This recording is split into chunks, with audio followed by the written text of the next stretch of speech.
étant donné que le vaudou se repose, et le royaume plutôt de Savalos se repose sur le vaudou. Nos premières actions, c'est de rénover les couvents, c'est de refaire les couvents pour que les vaudouisants se sentent à l'aise, très à l'aise. Nous sommes en train de travailler à l'installation des microcrédits pour accompagner les femmes dans l'exercice du vaudou. Et nous avons décidé, avec le temps, de créer une école. Où même vous êtes vaudouisant, vous pouvez continuer par aller à l'école, continuer par apprendre des métiers, et puis aujourd'hui, pratiquer le vaudou ne vous fait pas laisser pour compte. On peut toujours vous accompagner. Et il y a beaucoup d'innovations.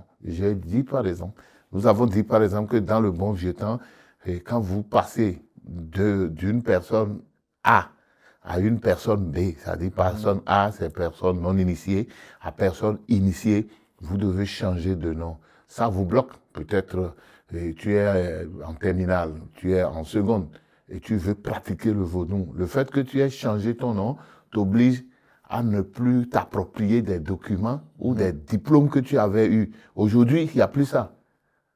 Tu as la possibilité d'être en terminale, de faire le vaudou, de continuer par porter ton nom et de continuer même. Des programmes d'accompagnement. Et aujourd'hui, cette année, nous avons recruté environ 150 nouveaux adeptes. Et je crois qu'il y a un engouement autour.